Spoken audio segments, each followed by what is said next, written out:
कहानी सुनो में आपका स्वागत है। आज की कहानी है खाली डिब्बा बाई गोपाल मिश्रा। मैनेजमेंट की शिक्षा प्राप्त कर रहे कुछ स्टूडेंट्स को प्रॉब्लम सॉल्विंग स्किल्स डेवलप करने के बारे में बताया जा रहा था।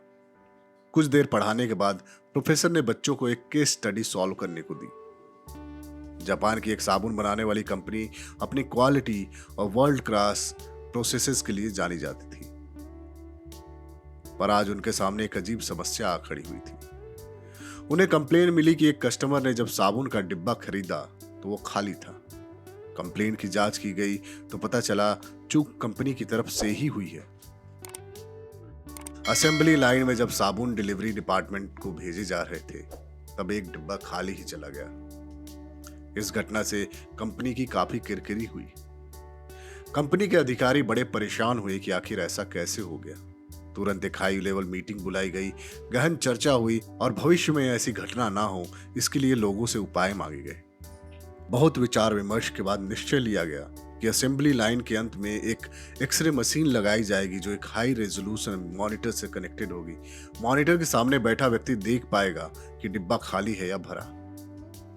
कुछ ही दिनों में यह सिस्टम इंप्लीमेंट कर दिया गया, पर जब एक छोटी रैंक के कर्मचारी को इस समस्या का पता चला तो इसने इस समस्या का हल एक बड़े ही सस्ते और आसान तरीके से निकाल दिया।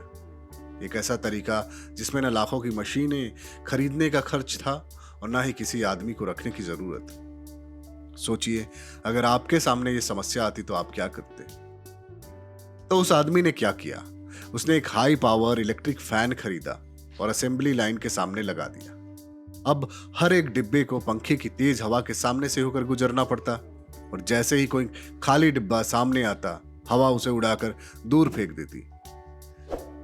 फ्रेंड्स, इस तरह के सॉल्यूशन को हम आउट ऑफ द बॉक्स या क्रिएटिव थिंकिंग कहते हैं। और सबसे अच्छी बात यह है कि इसका किताबी ज्ञान से कोई लेना देना नहीं होता। हम में से हर एक व्यक्ति अपनी समस्याओं को सरल तरीके से सुलझा सकता है, पर शायद हम सबसे पहले दिमाग में आने वाले हल को ही पकड़ करके बैठ जाते हैं। आइए इस केस स्टडी से प्रेरणा लेते हुए हम भी अपनी समस्याओं के नए नए समाधान ढूंढें और जीवन को सरल बनाएं। मिलते हैं एक नई कहानी के साथ अगले एपिसोड में। तब तक आप हमारे इस YouTube चैनल को लाइक कीजिए, सब्सक्राइब कीजिए और शेयर कीजिए।